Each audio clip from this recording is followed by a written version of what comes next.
So from here, I'll be going for Chapter 5, Circle 4. I didn't continue last night. So, Circle 4. From the same posture, Zachary makes another resolute estacade in the straight line, outside the arm and against the face, with his body always so high that it does not pass the letter V. Upon this, Alexander, having made his preparation, receives the opposing sword on the forte of his own at the number 4, with a little lifting of the body on his toes, by which he retains superiority, and by graduating the opposing sword with a stiff arm and a little step, in order to turn his head and back toward the estacade. He wounds Zachary in the face, coming back straight up into the posture that he was in before. So, thrusting over the shoulder, over the arm, over the outside, Zachary is then getting stabbed in the face as Alexander turns and kind of does like a micro Gerardo. It has the traits of a Gerardo. It's just so that he can kind of...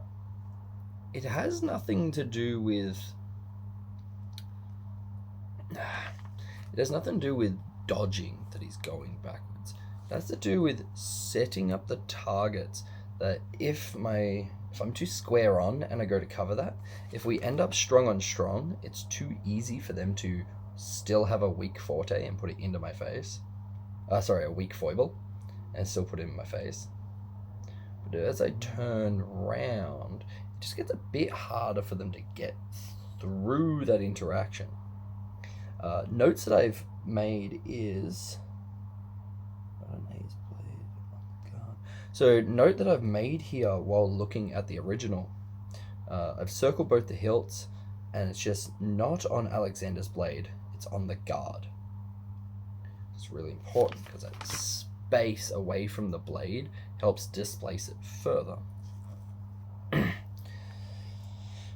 The two opponents being placed at the first instance, Zachary's sword beneath the other and parallel to it in the straight line.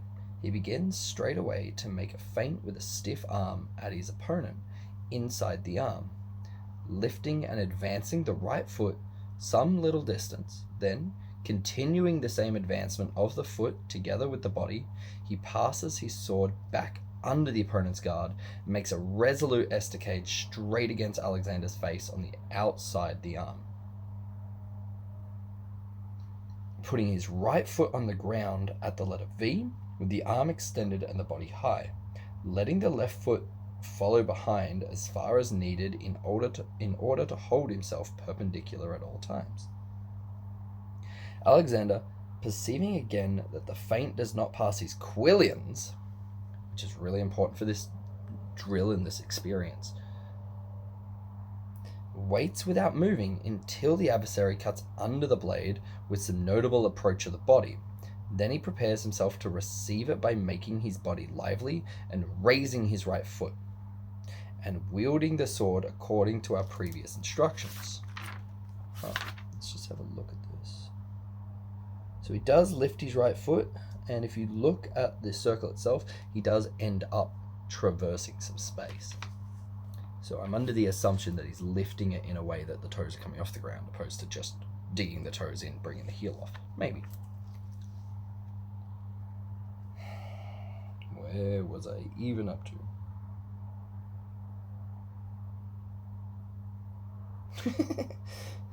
Alexander, perceiving that it does not pass equivalence, notable approach to the body.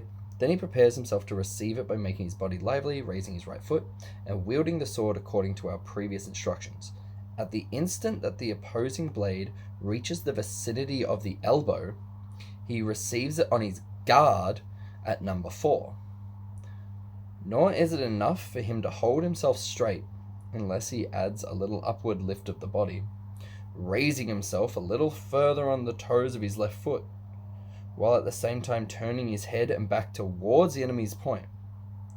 This is really cool. So as he's receiving this thrust on his guard, So Zachary has thrust over the shoulder. As he receives, he actually places, like his left foot is just doing a bit of this flexion, this boom. You just get the heel off the ground a little to allow the turning of the right foot, to allow the body to turn, because the point's coming around this way, but he's actually turning his head and back towards it to help carry over the forte to catch that weak and blast through that interaction.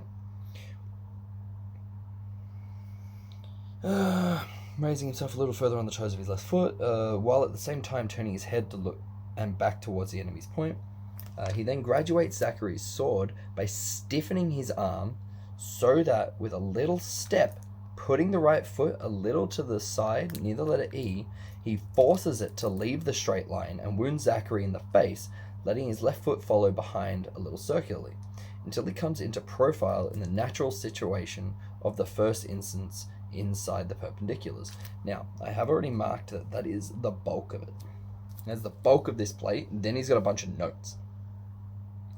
So I do want to double check, or I want to understand in which tempos, which moments that Zachary is doing what, and which moments and tempos is Alexander doing what.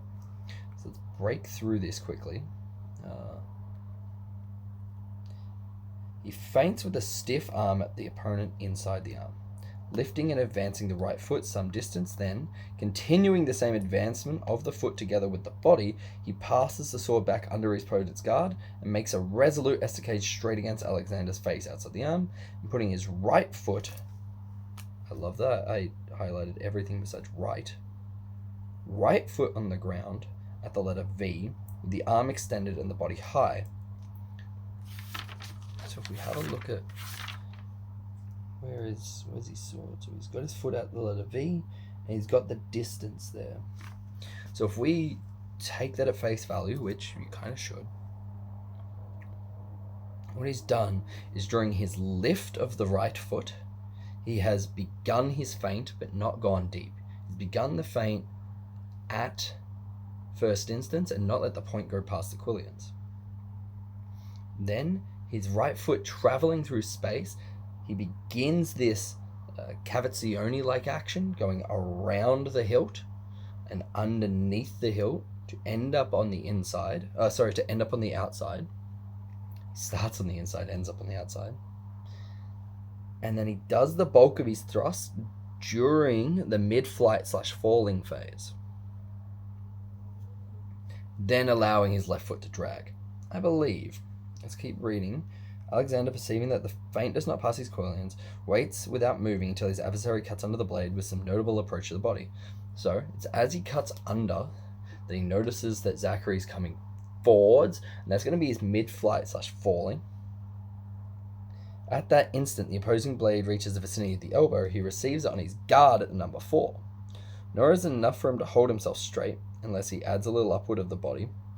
Right? Like, if he just turns, and he actually gets left shoulder in to turn strongly, he's going to end up with Zachary going straight over the top. It may still be a strong on strong interaction, but that weak is free, and he'll be able to get hit here.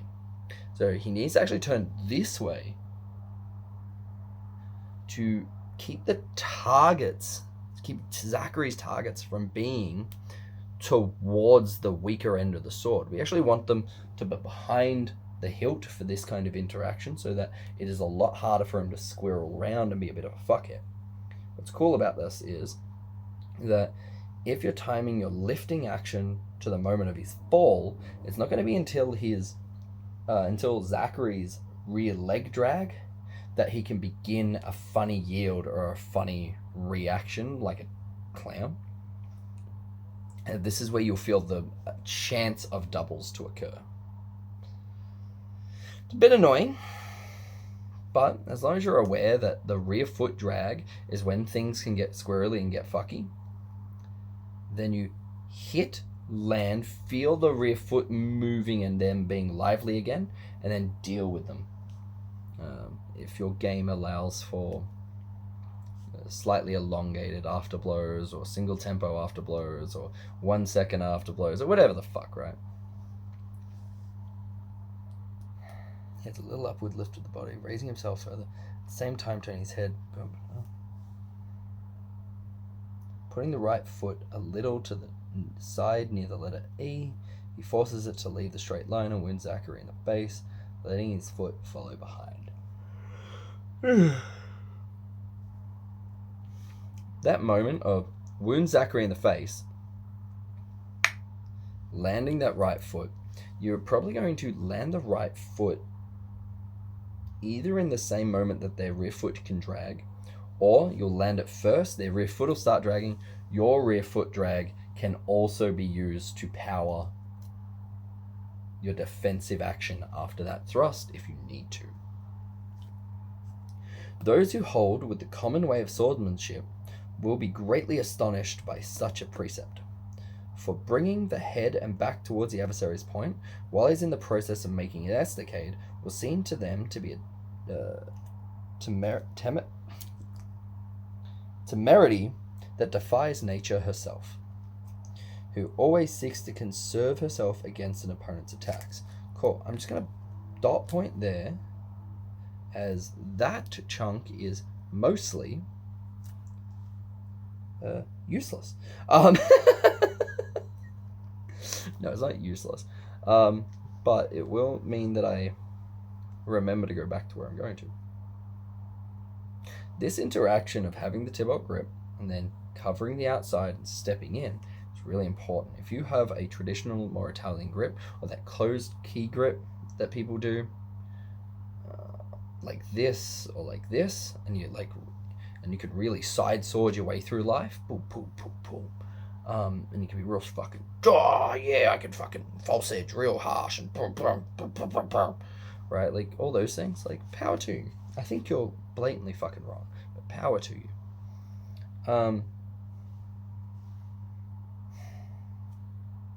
When you come into a high fourth, you can stick out your false edge quillion and blast that through. It's really cool. But because of the way the wrist is, and you blast the high fourth, your blade's like this.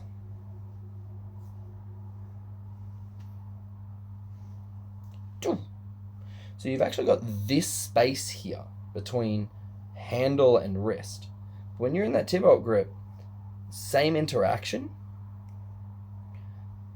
you actually get to not only lengthen your outside quillion in relation to how you're holding it and how your arm's sitting, so your guard physically sits further across, so then the arm doesn't need to drag as far across and have such a lateral interaction to get that high fourth going more reliably for these kinds of interactions. You also don't need to twist. Some texts just say like, yeah, just twist, keep the true edge on there. Cool. This is a tempo, this is an action that must be performed, and to do that while under stress means that you kind of have to twist instead of doing other things like thrusting or pulling.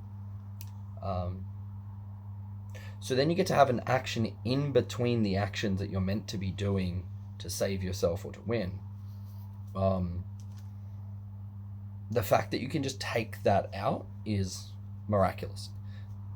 The efficiency of movement and the action economy just skyrockets. But having that quillion further out also means that when you're over and you need to, like, because that's the same as being in second, but it employed the same way as a high fourth or a high cart or an outside cart. So it's employed the same, but it will feel like a second or a tierce to the outside. But then your ability to then do a inside tierce skyrockets as well, because both quillions are actually quite in play, opposed to your true edge quillion being almost too in play, and then your false edge quillion being a bit of a light magic trick. I think it's cheap and nasty to say, yeah, it's more balanced. No, like it's more in the middle, more fence sitting. No, that's cowardice. You don't need your true quillion that overpowered that your rear quillion gets weak. This isn't for balance's sake. This is for you don't need to be that strong. It doesn't give you anything extra. It only hinders the other. Very different to like perfectly balanced, right? Anyway, this is the reason that they are accustomed to flee the sword that comes against them by leaning the head and the body away from the point that menaces them. Ooh, this is cool. This is what I was talking about before, that you actually want to step around kind of towards the point so that you can drive that the fuck through. Again, because if I had have gone like, the point's going to be over there, I'm going to increase the amount of inches between me and that sword, and I duck around here. As they come over the top, they have the chance to mutate to where their targets have gone. And if I get too far over this way, I'm going to end up where the only thing between his hilt, his point, and my head is my weak. And he goes, boom! And like maybe he's taken the shot to the face and he's like, you fucking dog. And blast that straight through. But he can see the target there and go, fuck off. It's quite funny, right? You don't want you behind your weak. Your weak is weak. That's why it's called that. Astounding, right? In answer, I admit that our exercises are directly opposed to theirs, and say that they make a very great mistake in avoiding the point in this way. For the more that they think to escape it by moving the head out of the way, the more they remain in danger of being struck, while on the other hand, the more one approaches it following the instructions of this and similar operations, the safer one will be, and the further one will enter within the perpendiculars. Amazing, right? Other things that can go wrong is that I pull out like that, and maybe I don't end up behind the weak itself and making them just dive bomb a thrust through the weak, but they may also just get parried off and then chop up. When you move their targets, you inspire new ideas and thoughts. What your opponent thinks is distinctly your fault, responsibility, and you have the privilege of controlling such. And the burden.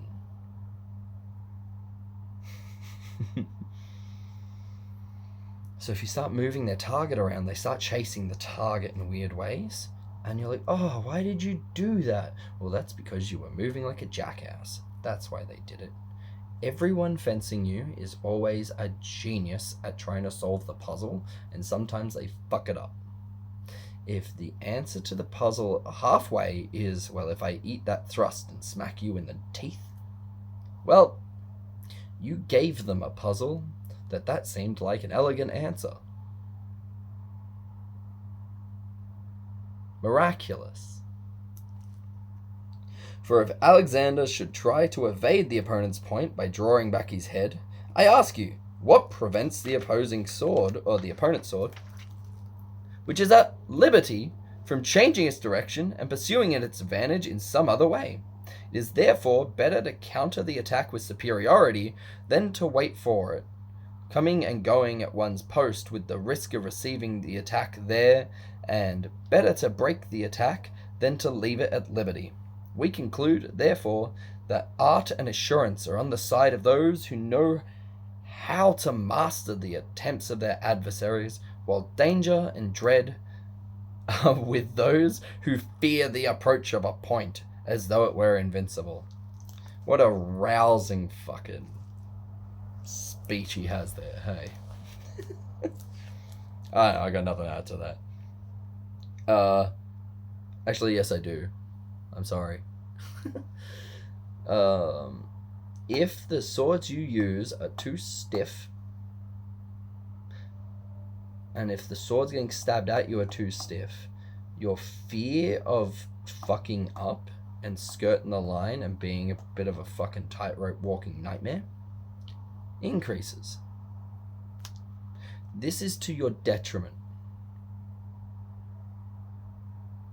No fighter has ever gotten truly magically better being truly worried of getting knocked out.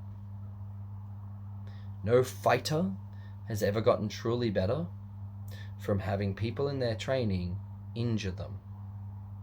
No fighter, no warlord, no magical fucking beast of an octagon or ring or sandpit has gotten better from getting brain damage.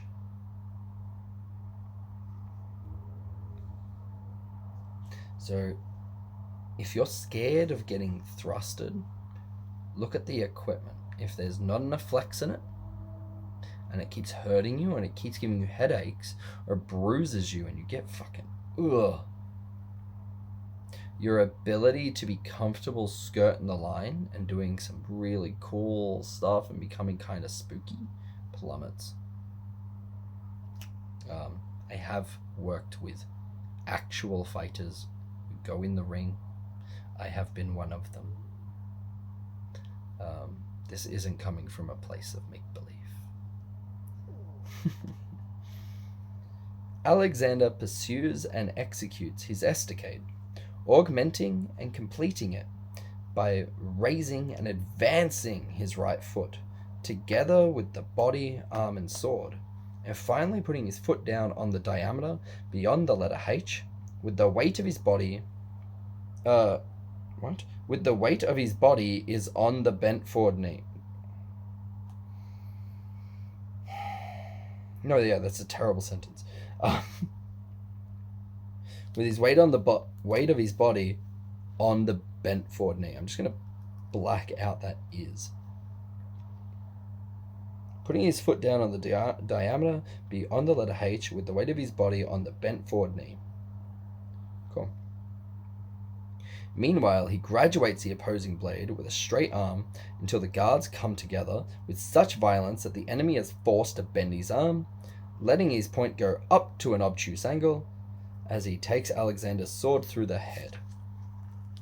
This is cool. There's so many interactions with Thibault that because people keep looking at Distressor, they keep, just for whatever fucking reason, not comprehending that half these interactions past first instance are actually the halfway point between a Distressor upright and an Italian lunge. They are halfway to it, and I mean they're halfway to an Italian lunge. And they've got real, sometimes because it's meant to be finished, there is a real motherfucker sinking of the right leg, sinking into that right leg, bending that right knee, sinking right into it. Same happens with the left leg coming in. The rear leg is usually quite straight. It's not like a long lunge. You can see the images for yourself. But that driving in and sinking the weight in while sinking over the top of their weapon helps control the situation in beautiful ways. Circle number 6. Zachary advances and again makes an estacade outside the arm against Alexander's face in a curved line, bringing his right foot to the letter R. This makes Alexander evade the blow by advancing his left side and putting his right foot on the diameter inside the circumference, and at the same time receiving the 5 or 6 of the opposing sword with the number 7 of his own, with some degraduation, lowering of the hand, and the elbow held firmly against his side so that the lower part of his body being protected, he makes his entrance above, moving the left foot up to the letter I. This has one of the first examples of a blade on blade interaction completely. Let's have a look at that image before we continue. Cool. What fucking plate was that? That was 6. I was looking at the wrong one. No wonder I was confused. So it looks like he's doing a parry. Hey, if you do a parry that is a lateral shove, you will wonder why this doesn't work. I'm going to read the rest of this circle, and then we'll come back to that top part. in case it just says the thing, but there is a particular mechanical trick or cue to this that is honestly one of the most important things I've read in a fencing book. And I don't know whether I want to say it out loud. What a conniption to have. The two opponents have placed themselves at the first instance in the posture of the straight line, holding their swords parallel to each other. Alexander's above, the other. Zachary undertakes another estacade at him outside the arm, but not in a straight line as in circle number 4. No. Since Alexander countered this with a parallel straight line, mastered it, and wounded Zachary at the same time. For this reason, he decides to attack Alexander with an arm curved. So that's like an imbricata, or like a high quart thrust with the hand traveling across the body to create a C shape-ish from the point to the wrist to the shoulder. Sorry, sleepy bitch disease. I'm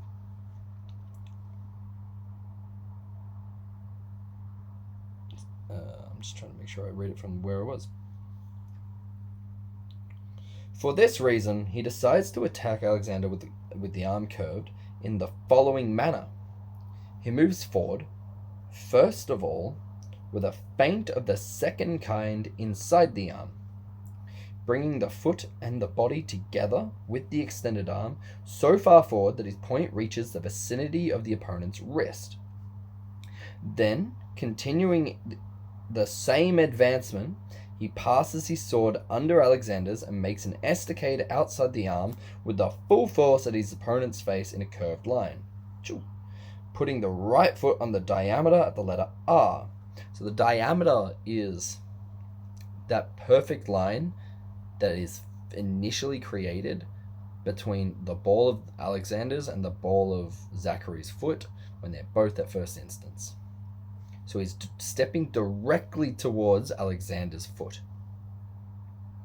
He lifts his foot, feints, mid-flight, transitions to below the hilt, over the top, C-shaped thrusting in and around the sword.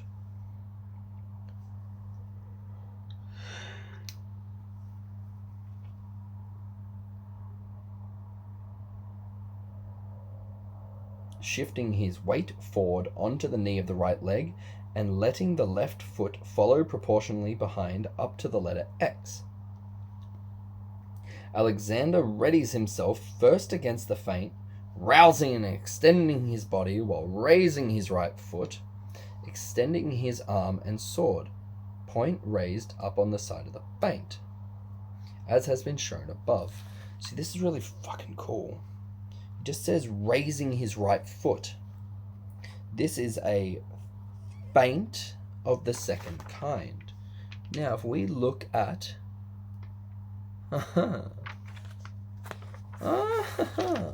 when he talks about the second kind of feint, previously and earlier in this chapter, remember I was having that conniption of like, oh yeah, you could probably justify that he raises the toes of the left foot.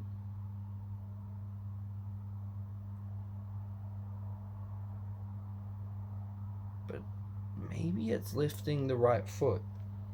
This is in line with that. I still don't think it's truly answering it, but I just want to signpost that. Raising his right foot, extending the arm and the sword, point raised up on the side of the feint, as has been shown above. Now, the layout of the book is actually quite intense, so I wouldn't be shocked if, as has been shown above, is purely in reference to the original's layout. This is a different layout. Not that much different, but it sure is. With this superiority, as with a universal remedy, he waits for whatever machinations his adversary is able to pursue in following up the feint, whether continuing along the course already begun, or making some changes by way of cutting under the blade, or whatever else it might be. Perceiving then the first sign of a change in his adversary's intentions by the twisting of the arm and shoulder, and before the point passes his elbow, Alexander sees clearly that it is directed against his face in a curved line. On this occasion, he escapes the blow by moving his head out of danger, by turning and advancing his left side, which he does by putting his raised right foot down onto the diameter inside the circumference. At the same time, he receives the 5 or 6 of the opposing blade by directing the number 7 of his own up against it, from which he makes directing, right? Like, English language, I think, falters in describing these things, in which he makes some little degradation with some lowering of the hand, degraduation, some lowering of the hand, bracing his elbow against the side in order to defend the lower parts of the body. Lowering of the hand to graduate the sword. This is cool. He continues to turn and advance the left side of his body circularly until he puts that foot onto the letter I of the diameter, bending the knee and shifting his body onto it, while subjecting the opposing sword, all in conformity with that which is represented by the figures. So, we've had Zachary, he lifts his foot, he feints to the inside, mid-flight, disengages under, while trying to get this C-shaped thrust round. I'm hazarding that he's trying to land the thrust during the right foot landing. I think. It's not that specific, hey? Because it could be also putting the right foot on the diameter at the letter R, shifting his weight forward onto the knee of the right leg, and letting the left foot follow proportionally behind up to the letter X. So that could also be when he's trying to make that touch. And that would be 2 wildly different interactions, hey? Due to the distance that they have gotten to, I wouldn't be shocked if it was trying to make the touch during the right leg. Maybe.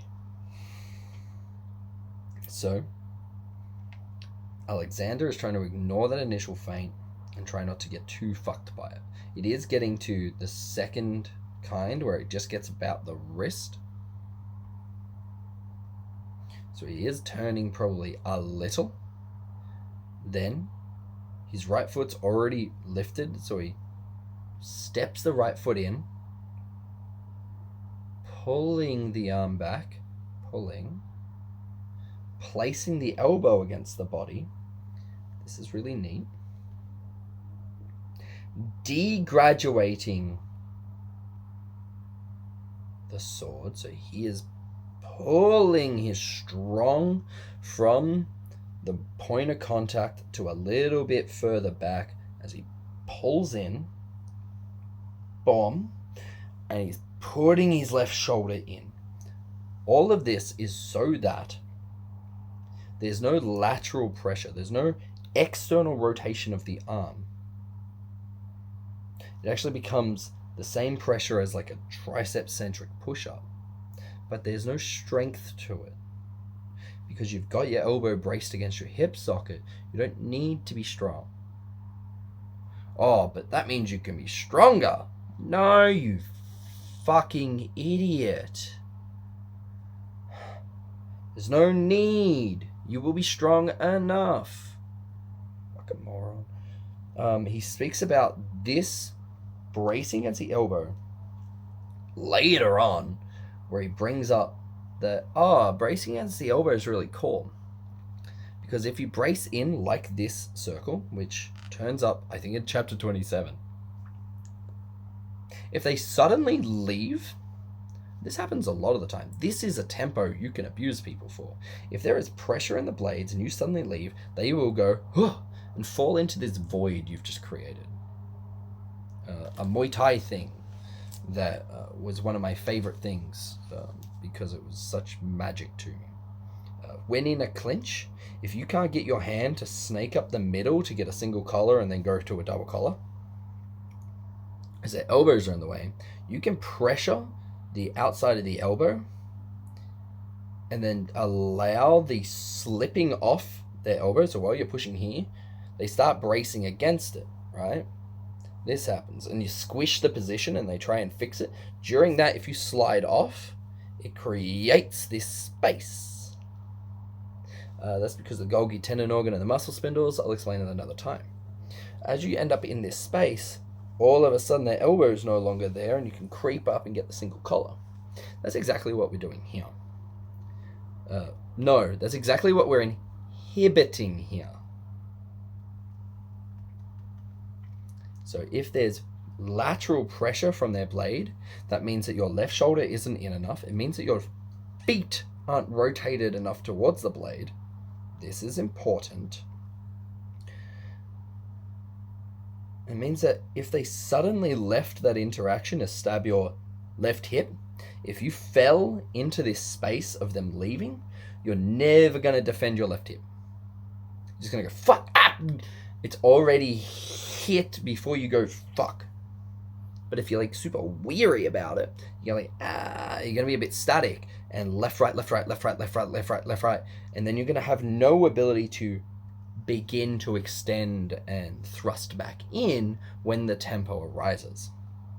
So we brace the elbow onto the hip, we step towards the blade, and we reduce to as little as possible our lateral external pressure by doing a pulling action.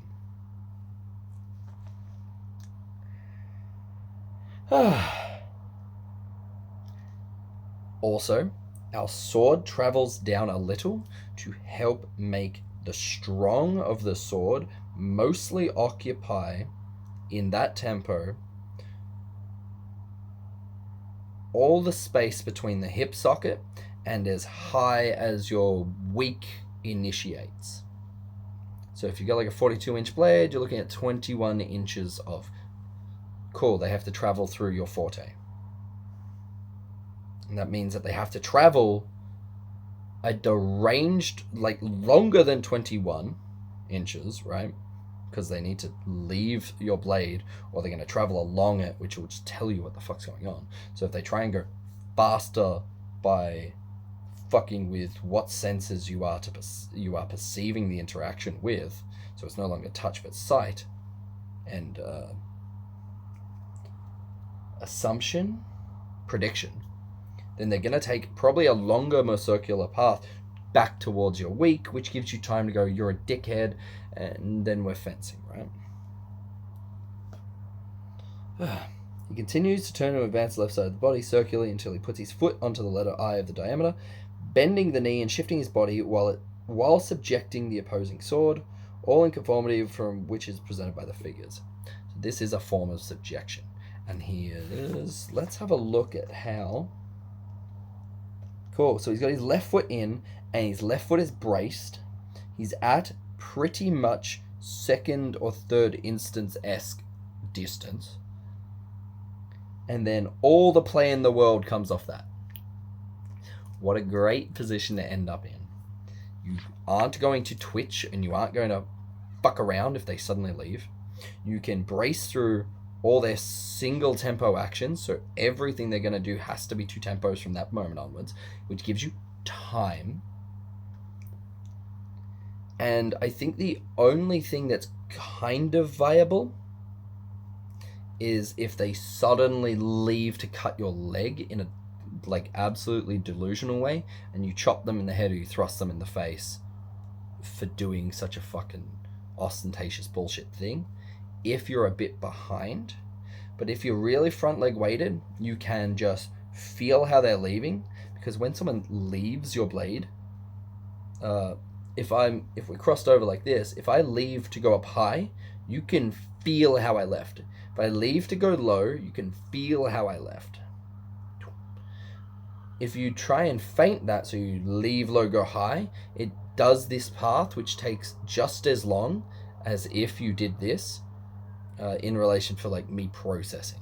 It's like, oh, I see that you've done this, but you've gone lower, so then you're actually taking a much longer path, and you've done this, so it is 2-tempo. So by the time you do this to trick me, I go, oh, okay, oh, you're coming up, you're a dickhead, right? And vice versa. But, if you're fishing left and right laterally, you'll never be able to deal with it. I want you to figure out what you should do to deal with it, because I've dealt with that Hail Mary fucking ankle cut before in comp, and it was one of the coolest moments of my life, and I'm furious I don't have footage. But it just became that, like, oh, you're leaving for the Hail Mary ankle cut. I hate you. Why? No, don't do that. And they've left, gone right around their head, watched them, I'm following, and I watch them sink, and their body sinks. They just go like, fuck it, I'm gonna hit you in the ankle.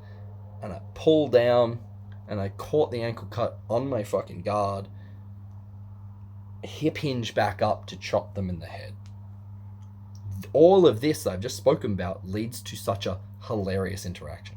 I could have just chopped them or thrust them in the head and just been a point up, or neutraled it out, but I was just so like, don't fucking hit me, that I ended up 1 point up, the same way as if I had thrusted them instead, but they didn't get to hit me.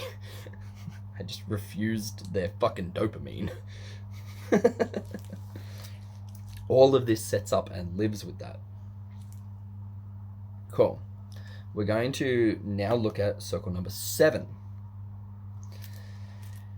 Alexander raises his left foot and, neutralizing the opponent's blade by taking away his own, leaning a little back and again returning to where he had been, and advancing the same foot, he thrust his point at Zachary's right side under the arm.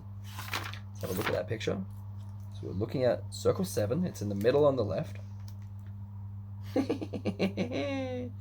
Cool. So he's ended up in this interaction. Where's his foot ending up? His foot travels a little forwards, but he's stabbing in the armpit and under the arm. So he's come up to this funny subjection, and he goes like, all right, well, now you're over here. Straight to the ribs, baby. Big retracted elbow. No, straight in the ribs. So we've gone here, and then we push forwards. Boom.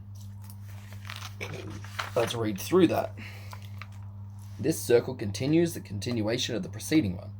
Zachary has hardly completed the movement of his lost estacade when Alexander presses his advantage, raising his left foot with a little push against the opposing blade in order to confuse the sentiment, and in order to take his own blade away underneath, bringing his point down around Zachary's arm.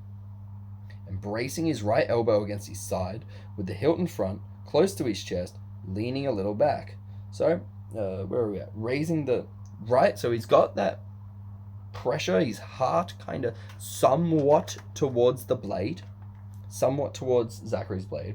During his left foot loaded position, his left knee is bent. He extends and lifts it, which creates this little pressure here, which causes the muscle spindles in Zachary to fire and react to that sudden tension. And during that moment, turns the body to jam that in there. Bracing his right elbow against his side, with the hilt in front,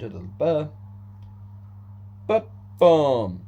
He attacks, and at the same instant puts his left foot down on the perpendicular diameter. So the perpendicular diameter is across the middle between you, opposed to towards each other. At the letter L, bringing the right foot consequently behind as much as required to put the body at ease again, and to hit the right side of the enemy under the arm as portrayed in the figures. Woo! That's him getting the touch. And then we're going to look at Circle 8. The final execution of the preceding estacade, assisted by all the strength of the arm and body, with the details that it is necessary to observe. In order to carry out the final execution of this thrust, Alexander advances his body with the arm and sword extended, carrying the left foot up to the letter Q, and bringing the other after it to the letter H, following through to thrust straight through Zachary's body. All this is shown clearly in the picture. Yeah, cool. So it's a bit gratuitous, but what he's doing there is also he's entering in upon the angles. Is like, it's like Fabrus's like, get your head, get your body, get their targets past the point. This keeps you safe. This stops things going wrong. I don't know if they're going to afterblow. It's going to be their hilt or like their strong kind of thwacking you at best. A lot of people will probably call it as, I don't know, not martial. Power to them. I was going to make a note there. We have divided the operation of circles number 7 and number 8 into 2 times for the sake of students. Those who are more advanced will be able to accomplish it in one, not needing to put the left foot on the ground more than once. Which is more... What is more, there is a way to shorten the time even further with the following execution. Here we go. This is where we get a bit of fun going on.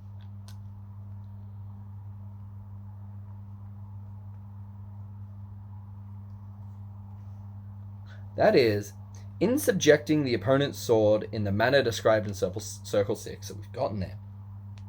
One enters with the right foot up to the letter E, a little off the diameter, or even further, then turning the left side forwards and attaching the swords in the same fashion. So what are we at? With the right foot up to the letter E. So what is the right foot doing? So we're at 6. The right foot is actually quite behind. The right foot's our rear foot. So we're getting to left foot constrains, subjects. Left foot is loaded, therefore the right foot can move and slide. Boom. And detaching one enters with the right foot up to the letter E, a little off the diameter or even further, then turning the left side forwards and detaching the swords in the same fashion as circle number 7, but without lowering the left foot to the ground until the instant one strikes the opponent below the arm. So it gets the left foot load, drag the right foot, while step in, drag, get position, lifts the left foot. Because he's pulled the right foot in much further, he gets to lift the left foot, land the thrust,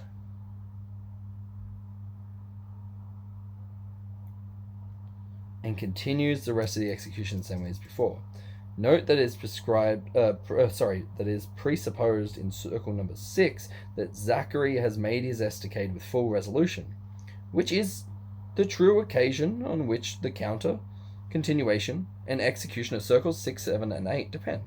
Suppose, however, that he does not make it with such resolution and boldness, as by moving his point more slowly, or that he does not advance his body as much as the proportion of a resolute estacade demands, entering with the right foot no further than the letter V, more or less.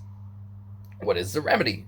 To try and turn the left side forward here and subject the blade in the style of number 6 is a very dangerous thing, because Zachary has reserved the ability to change the operation he has begun and to cut under the blade in order to strike inside the arm. This would be impossible for him to do if he had made the thrust with resolve. The counter is that it is necessary for Alexander to try and distinguish by the beginning and preparations for movement of his over his opponent. By the beginning and preparations for movement of his opponent. I think it's of. By the beginning and preparations of movement of his opponent. Preparations for movement? Maybe that is by the beginning and preparations for movement of his opponent. No, yeah, I just can't read. If Zachary attacks with resolution or with reserve. Having recognized the latter, he enters with the right foot to the vicinity of the letter E, besides the diameter, bracing his right elbow against the side, with an advance of his body and some small descent of the hand. Oh, that's so cool. There's a slight pull to it. Of the hand and accommodation of the wrist, by which he directs his point up against the opposing sword, in order to turn aside the point at a convenient time, whether the blades touch or not. Meanwhile, he guards himself from the advancing left foot, but holds it in the air behind or to the side. If the enemy continues his first movement, Alexander will continue equally to enter with the left foot, but more slowly than in the earlier case, in order to retain the exact sentiment, to respond with more assurance against any cuts under the blade Zachary may be able to make. To counter these, it is necessary to receive the foible of the opponent's blade on the forte of one's own, and give him a thrust in the face with the advancement of the left foot. This will be described more particularly in its place. Now, in making this preparation, it sometimes happens that the swords touch each other, and sometimes not. Or at least, they touch more slowly than they ought. When the first of these situations presents itself, you have your instructions already to enter slowly with the left side and foot, in order to make sure of the sentiment. When the second presents itself and the adversary does not touch your blade, this is an infallible argument that he has no intention of wounding you with his curved thrust, but only of making a semblance of it, in order to get your sword to move out of the center of its defense, so as to follow up with a cut under the blade with a better chance of success. In order to prevent this, my god, it's taken so long to get this far. In order to prevent this, it is necessary that you make a new improvement of your advantage when faced with this feint, leaning your body further forwards, together with a descent of the hand in the hilt, aiming the point against his face in order to wound it with the edge of your blade, if he does not cut under soon enough, and if he does it, considering that he cannot do any way but circularly, you will receive the foible of his sword at numbers 3, 4, or 5 on the forte of your own. At this same time, raising your hilt up from below and continuing to graduate, wounding him in the face by advancing with the left side and entering with the same foot within the perpendiculars. Oh, fucking exhausting. So what he's saying is, like, you can step you can do left foot, right foot to constrain, left foot, right foot to touch, left foot to continue. It's huge. That is if they're really fucking spent on it. But if they're quite dainty about it, you're probably going to left foot in to deal with, hold the foot in the air, left foot catch whatever the fuck duck shit's happening, left foot, so you've got like a bit of a swing or a bit of a jiggle of the left foot, catch, drive it in with the extension and the falling phase straight through the face. Very different to left, right, left, right, left. We've now got left, right, left, long, long left. It's really cool. And receiving the blade on your blade. Raising the hilt, I think, is a poor choice of words. Your hilt will raise in the act of you pushing forwards and thrusting through the interaction. So don't worry about bringing it up. Worry about it coming up due to the fact that you are boars thrusting from fucking down next to your hip through and driving through straight to the face. Boom. It will come up, I promise. We have...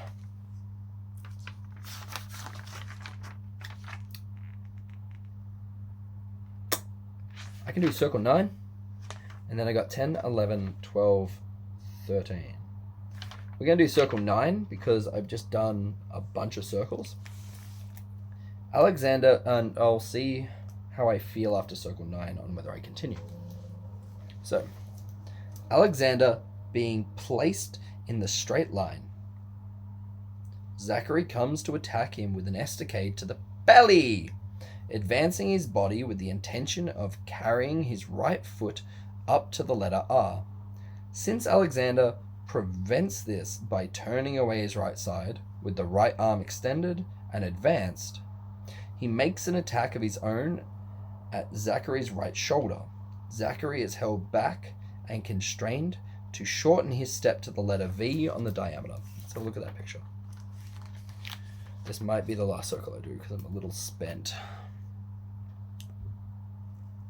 Murray. Oh, it's the bottom left. Oh.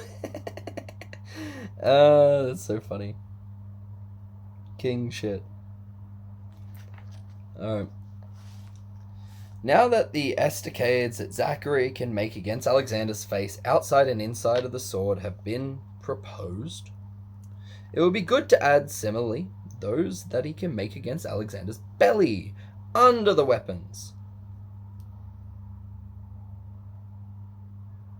I love this. It's circle 9. It's the first chapter that you're actually learning some fencing. And you're doing something that most diestros just can't perceive or deal with.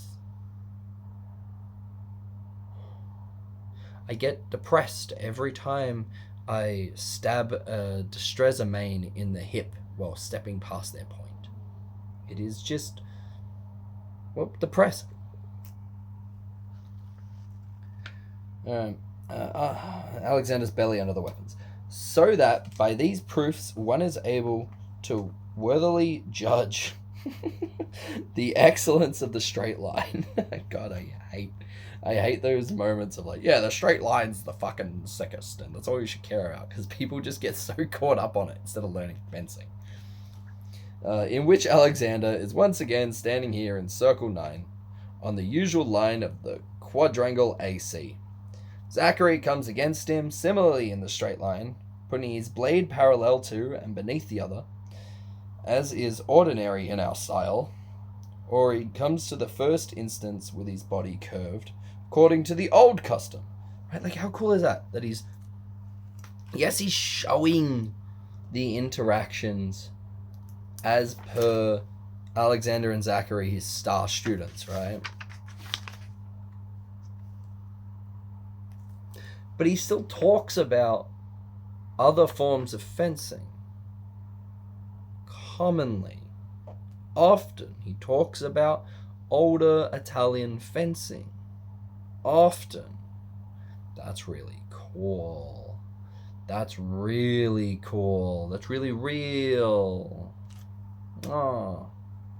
And he doesn't say fucking delusional takes of like vulgar Destreza or vulgar fencing. God, that doesn't help anyone. Ugh. It doesn't make you better, it just makes you sound like a clown. Having arrived there, he makes a feint of the second kind outside the arm up to his opponent's wrist, lifting the right foot and beginning to advance it. Then, continuing the same advancement, he lowers the point again circularly with a stiff arm and great quickness, advancing his body further all the while with the intention of bringing his foot up to the letter R on the diameter and delivering a thrust to the lower part of his enemy's body at the same time. This is it. This is one of the two Diestro killers. Isn't that amazing? Oh, you love Destreza. I will feint at your outside and stab your hip. I will feint at your inside and stab your hip. Then I will be annoyed that I didn't get to fence you because that you can't deal with that for some reason.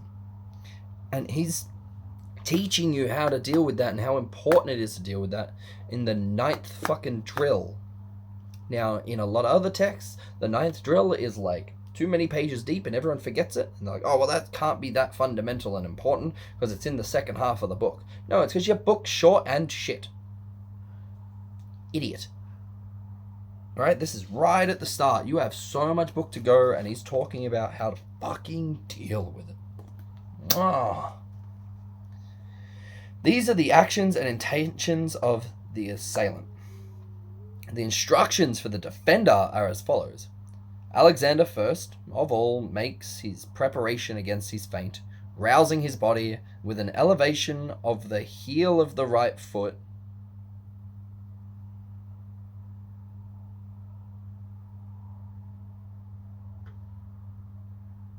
So what I'm thinking right now is because, like, oh, cool. Another interaction of the second feint. If I lift my toes, does that make... If I lift my left foot toes, does that make lifting my right foot easier?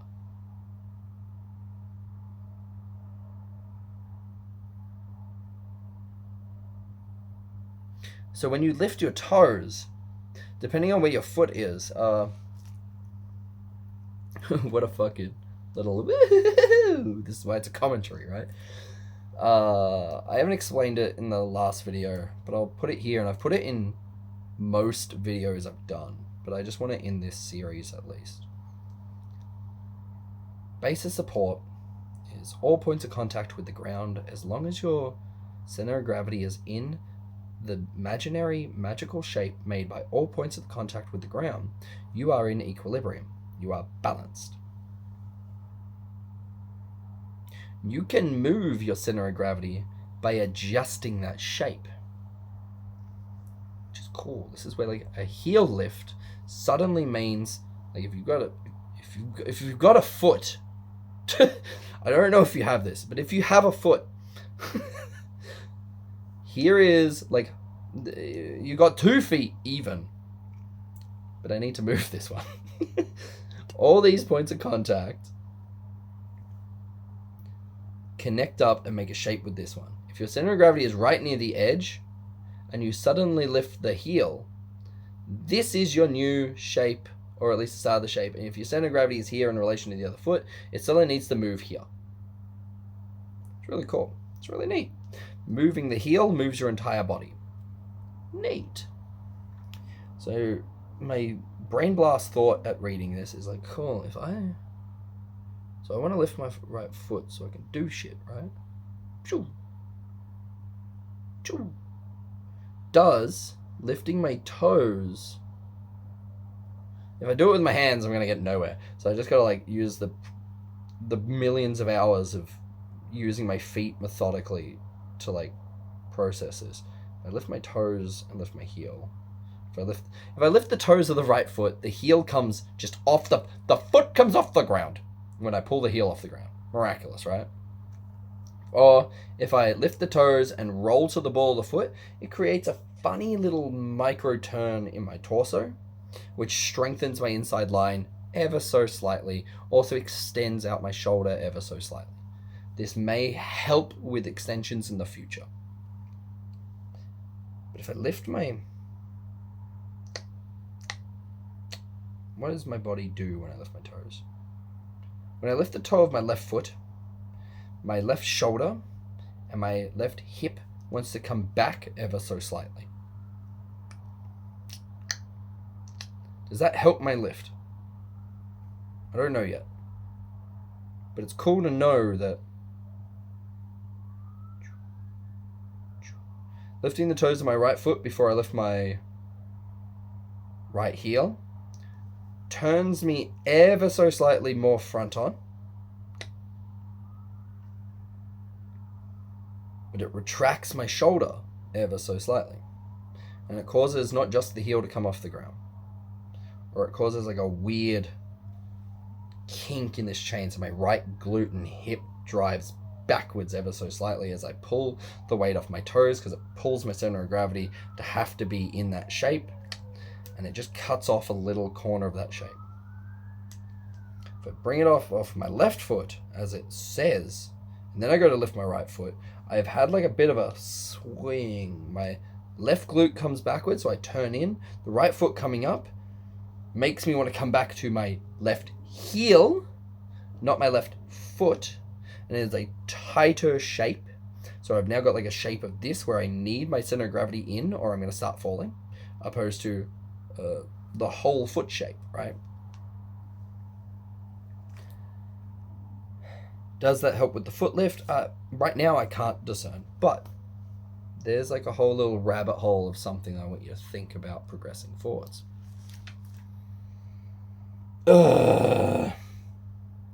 Also, the rotation of the feet drastically changes all of that, but you'll figure that out, right?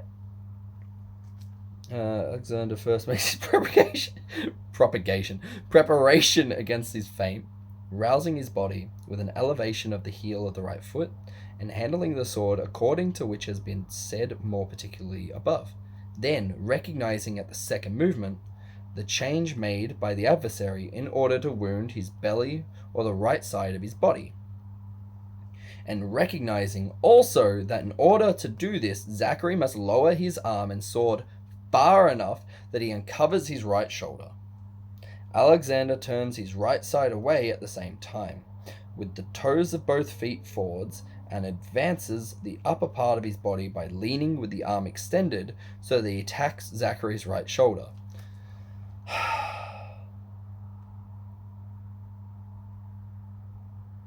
This is neat. So as that attack comes in, he goes, "What the fuck is wrong with you?" and puts the point straight onto. He kind of pulls that into position or pushes it. I don't truly know just yet. But I mean, lifting the right foot does a natural pull of the hilt, which then helps get the, because if your right foot loaded when this happens, you're so boned, you're doing other plays. You're doing a completely different interaction. Yeah, you're boned if you're intending to do this. If you're not intending to do this because your right foot's now loaded, well, then you're fucking doing other things, right? Magic. But lifting that right foot,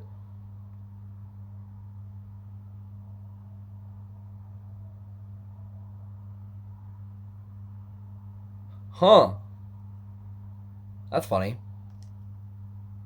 The left toes are raised, as was written at the start, creates just a little sink back of the left glute, and the weight is more likely in your right foot lift to get directed to your left heel. This creates more space in between you. It also helps guide the point towards their shoulder during your Jesus Christ, why are you like this? But it also creates space between you, maybe only like this much at most. That's a lot. To go, whoa, okay, I gotta fucking slot this in. And then you may be able to just go slot in, push, opposed to pull, push, which is a very indirect way of doing that and may actually have a bit of grief.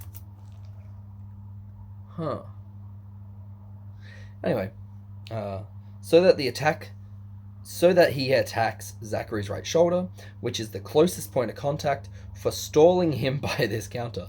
Oh, yeah. I'm excited for you to read or hear this part. It's quite funny to me. Thus, he constrains Zachary to shorten his pace and set his foot down near the letter V instead of advancing it up to R as he intended. To speak more clearly, it is necessary that Alexander gives Zachary an attack at the same instant that the latter begins to lower his point, while his body can still be held back, and before it has traveled a great distance. For provided that Alexander knows how to seize and adjust this timing well, he will wound Zachary without moving from his place, doing nothing but turning his body a little by means of the feet, as we've just described. He will be able to do this surely inasmuch as the opponent's point has moved away from the closest point of contact and is held even further out by the obstacle of the estacade, arresting Zachary around the middle of the path that he had thought to travel. But suppose that by his quickness or by Alexander's inadvertence, Zachary comes so far forward that he no longer has any way of stopping or of interrupting his step. In this situation, it is not lawful for Alexander to attack with a simple turn of the body, as he is then constrained to preserve himself with a small retreat, for fear of his opponent's point, which is in his presence and free.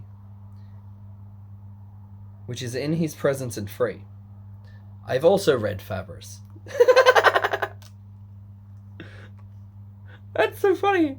I didn't notice that the first time I read it. Oh.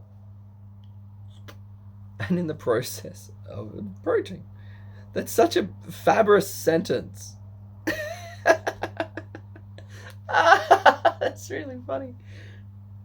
And in the process of approaching, nor can it be arrested by a thrust in the straight line, lest it wound him in the same instant, or very little afterwards. It is therefore necessary in this case to move the feet a little to the rear, more or less according to the approach of the adversary, so that Alexander's body is entirely out of the place that Zachary attempts to strike.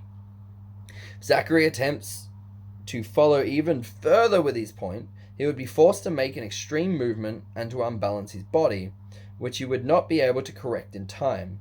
If one were shrewd enough to receive him during this enfeeblement, by which he is, as it were, abandoned to the mercy of his adversary, giving to the latter all the advantage of superiority, one might easily hit him in the straight line at the closest unprotected point, provided that one leaned forward a little.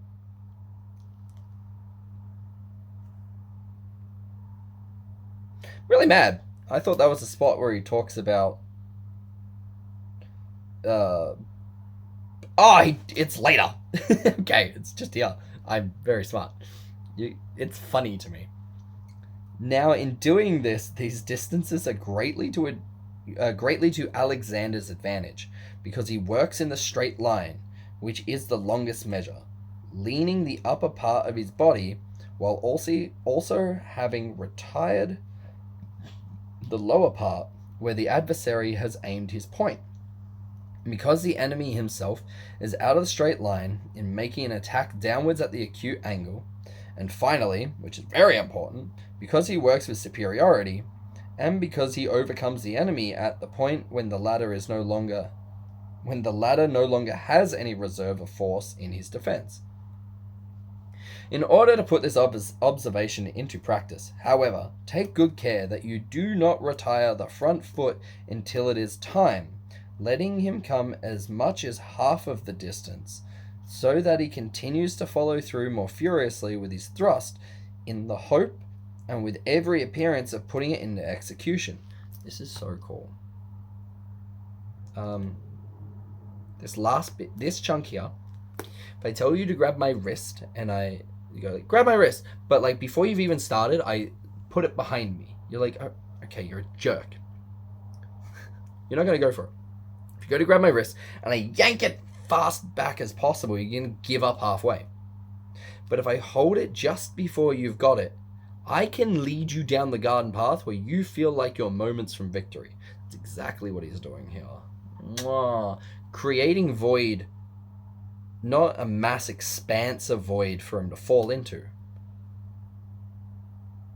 No. Opening the void from below him.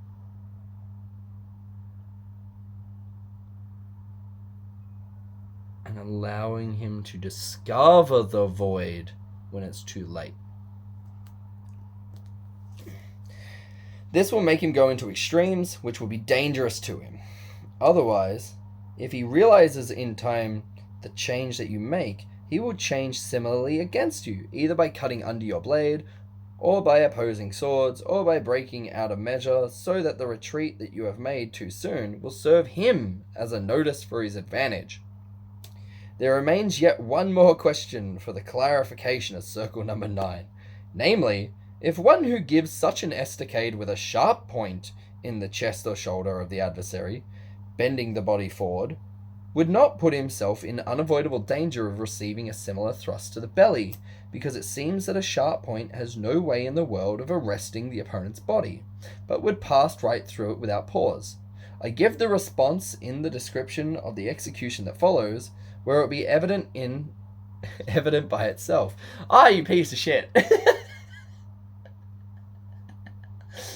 Cool. I'm gonna let you suffer until I feel like recording the next one. Oh.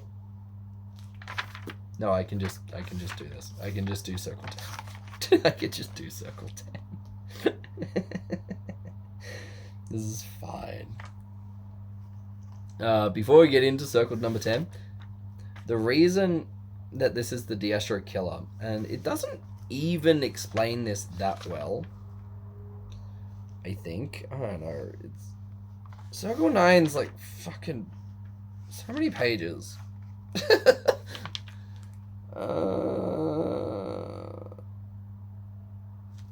Cool. The reason this works so often is that people will parry. They'll parry with their arm, they'll parry with their shoulder, they'll parry with torso rotation, especially on the front or rear foot. They'll just like just spin. And they're like, yeah, I'm the turret of fucking victory. And they do this lateral action. And due to the lateral action that they should never have done, clowns, they're stuck.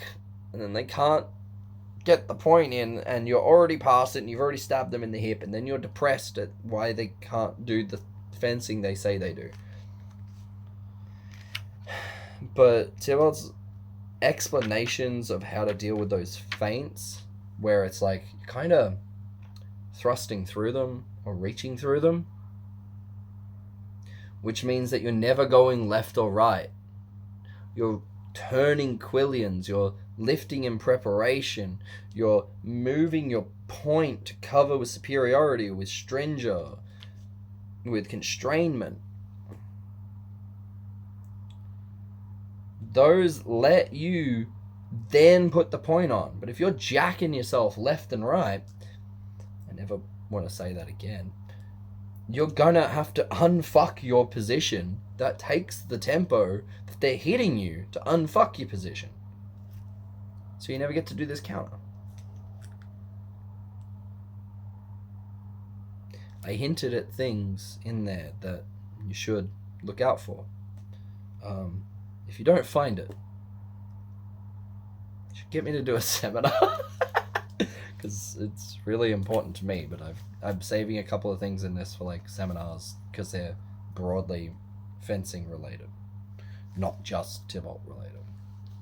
Anyway, let's look at circle number 10. Since Alexander has made his attack with a bending of the body, with the upper body, the arm and the hand ascending proportionally all together, it follows that his hilt comes into contact with the opposing blade and blocks it before the point has the opportunity to reach his body. Alright. And the arm hand descending proportionally all together. So yeah, he's doing a fucking sick hip hinge. So because he's had to do a nasty hip hinge because old mate's being a bit of a squirrely fuck, he then needs to push the hilt down. Not like a shove, but like, I think even push is a negative.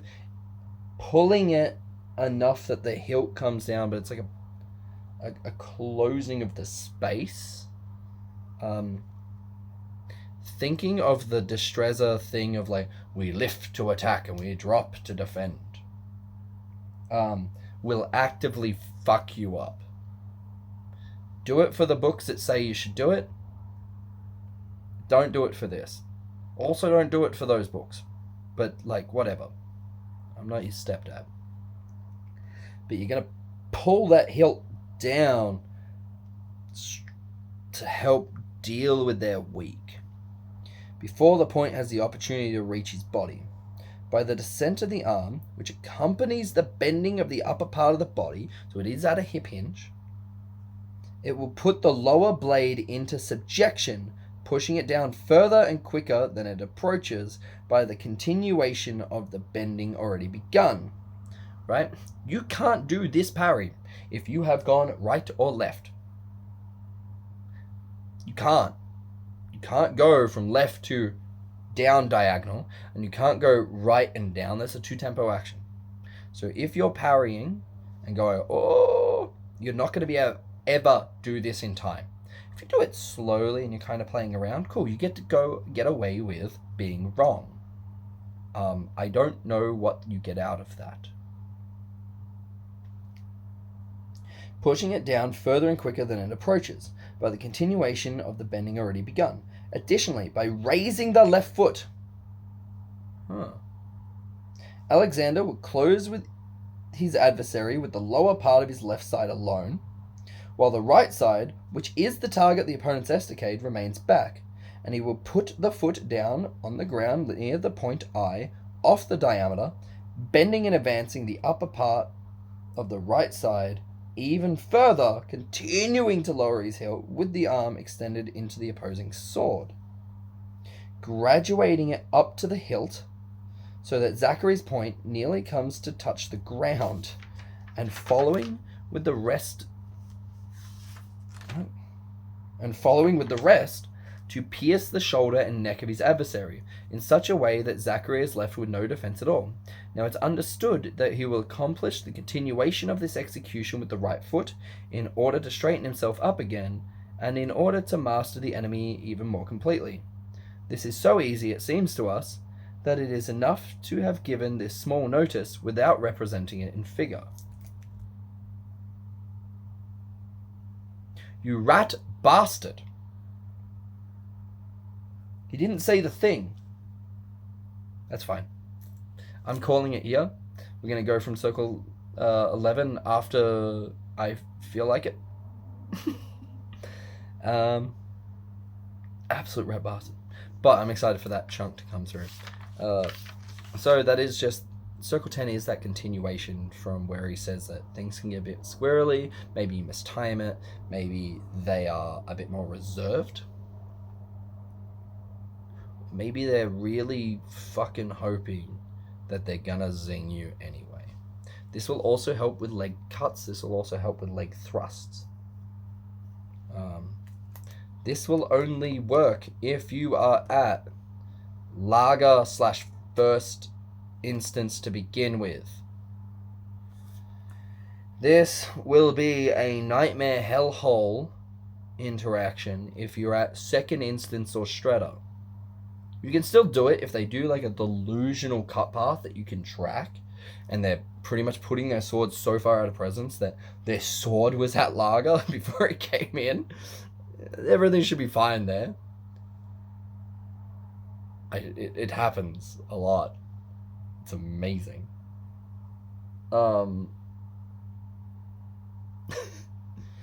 But those are your two kind of general, like, oh, cool, can you just, like, try and figure out that little dainty, like, cool, I just got to make sure that you keep swimming, boom. But you're more likely to do circle 10 than circle 9 for quite a while. Doesn't mean that you don't practice and try circle 9, but circle 10 is going to be your more common interaction, because if you're feeling skittish or a bit spooked, circle 10 really floats out. Alright, we're going to call it there. I'll see you next time.